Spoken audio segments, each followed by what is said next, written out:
What's going on, YouTube? It's been a little while since I've made a video, and I'm off from work for a couple of days, so I thought this would be a great chance to finally get it out of the way. It's a little job that I've been kind of dreading. It's kind of lazy. It's a battery relocation. I have an Optima in the 280 that I want to use. This is a battery that's been in there now. It's an Odyssey, part number PC680. It's a pretty small battery. It's 220 cold cranking amps, and it's like a group size 51, if that means anything to you. So it's a small battery. So I'm hoping that bigger battery makes the truck feel a little bit more stronger. I don't know. Sometimes it kind of feels like it wants to die at like stoplights or after revving it. Maybe it's the battery. Who knows? But yeah, there's a lot of little things I want to do before I finish this like whole little project. There's like a tray I want to mount. Like I don't know what they're called. It's just a tray. I've gone online. It should mount like right here somewhere. Put the ECUs there. And I figured since I'm mounting that in the back, and I'm mounting this distribution block on the front, pretty much on the other side of that ECU. I'm mounting this over there. This has some fuses in there that'll go to like the starter and the alternator. Figured might as well move that and mount the tray too. And I don't know how much I'm gonna get through, but I also have like this fuse box that I want to use to get rid of all the glass fuses in there. So there's a lot of little things I want to kind of work on. So yeah, stick along and let's see how much I do. Hopefully I don't butcher anything and like just make a bunch of holes for no reason. But yeah, stick along and let's see how good of a job I do. Okay guys, so what I've done so far is I kind of, let's see if you can tell, I've marked some X's down in there. It's kind of hard to see where I want to mount this. So I'm using rib nuts to hold the battery tray in place. Let's see, you can kind of tell now. So there's like an X here, one over here. So I kind of want to like line that up to where those holes are like in these ridges here. That way the box still sits flush. Because at the end of the day, even after using rib nuts, they're gonna protrude a little bit. So I'm gonna go ahead and do that real quick. So I'm gonna drill out those holes and install some of these rib nuts. I have a rib gun over there. And I don't know how I'm gonna mount this though, because these holes on this guy here are pretty small. I might use some ABS and like step it out, you know, that way this sits on that, and then maybe I could use like these holes here for that ABS. But I don't know yet, so I'm gonna go ahead and work on that a little bit, and let's just see how well that turns out. Okay guys, so here's where I'm at. I just mocked everything up. I hand tightened everything, but it looks pretty spot on. Just how I imagined it was gonna look. So I've been kind of thinking about it, how I'm gonna separate this little compartment here out, because I don't want stuff banging into it while I'm driving. And I have some ABS plastic left over from when I did the kick panels on the inside. So what I'm gonna do is I'm gonna cut out a large sheet, make it into like an L shape, and then use the bottom mounting bolts that I use for this as like the anchors. That way it'll be like a little wall here and stuff doesn't just bang into this. And I'll also use that as like a mounting place for this. So this will like mount up like that, you know, if that makes sense, against the ABS with the 4 little spots. And I'll have here's the positive, it'll go this way and into the top port of this, and then it'll go straight down through the toolbox, through the bed, and then on its way to the front of the truck. So yeah, I think it's going pretty straightforward right now. I have these guys here. They're like, I don't know what you would call these, like firewall grommets, pass-throughs or something. But this fits perfectly with that 1/0 gauge that I bought, that wire. So this should work out pretty straightforward. And then I'll probably do the same thing on this side, so where it'll go out, down through the bed, and then just ground it out somewhere. So yeah, stick along. So far so good. What's up everyone? So it's actually the next day. I got a little sidetracked yesterday, but I'm back at it today. I went ahead and I removed the toolbox ready. I drilled out both of the holes in the toolbox, and I drilled out the holes in the actual bed. I made it a little bit larger than the ones in the toolbox, that way it doesn't like rub on it. I self-etched and then I just painted them black, that way they don't rust. Did that to any holes that were on there. I don't remember if I did the other ones, but I did them now. Here's what the little diaphragm I was talking about yesterday looks like, or diaphragm, pass-through, whatever you want to call it. When it's not tight, you can like move the cable and get it to like the perfect position, and then once you tighten it down, it doesn't move anywhere. So that's like the perfect size for this gauge wire, and that looks a lot nicer than just having wire running through the toolbox and under the bed. So yeah, next I'm gonna go ahead and mount the toolbox back up. Probably run the cable under the truck just to mock it up.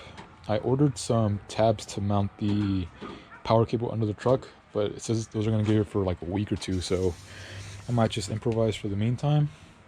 But yeah, so far everything's lining up pretty good. I haven't drilled any holes that were unnecessary per se. But yeah, on to the next step.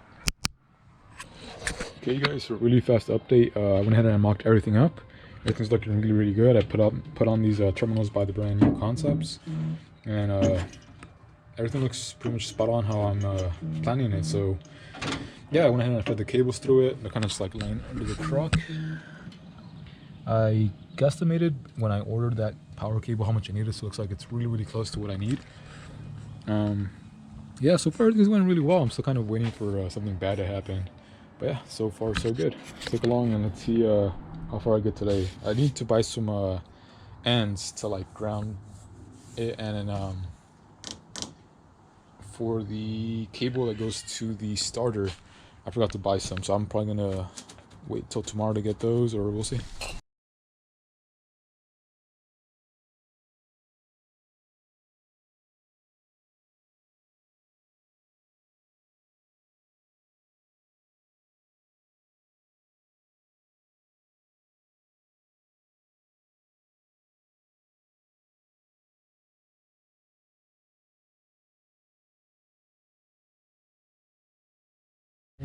Okay, you guys, so we're under the truck. I finished the ground cable for the most part. I did a little time lapse, but I think it was a little too sped up to really see what was going on.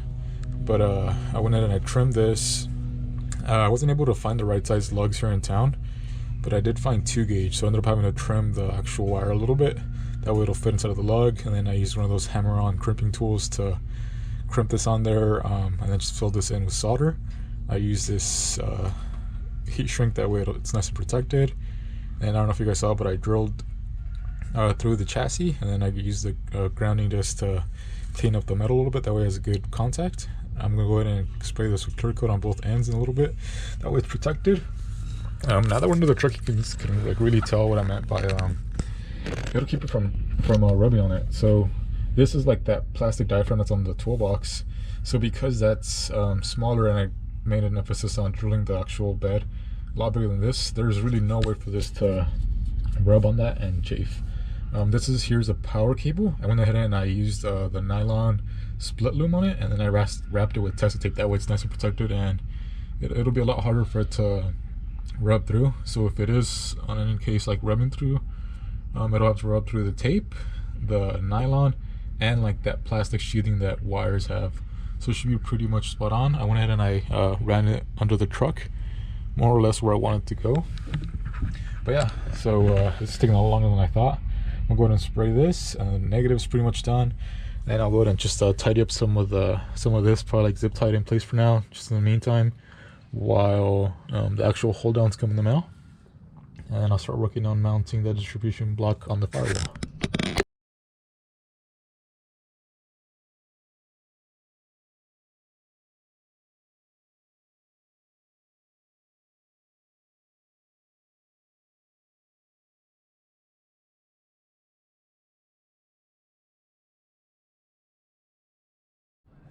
Okay guys, so this guy here is all mounted up.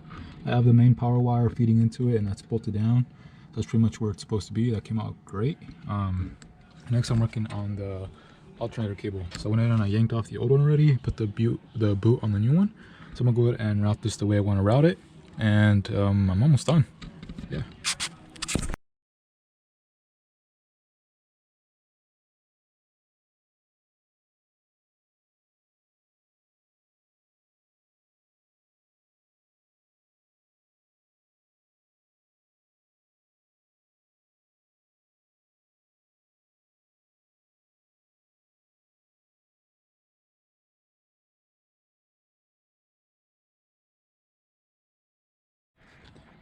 Alright guys, so I'm pretty much done. Everything's more or less where it's got to be. Yes, I still have to tidy up little things, but that's just tedious little like wire tucking, zip tying together and whatnot. But yeah, Here's the distribution block. It came out great. I do realize now though that if I ever like hose down the engine bay, water's gonna pull up inside of the top terminals, so I'll probably seal those off somehow, but for now it'll work.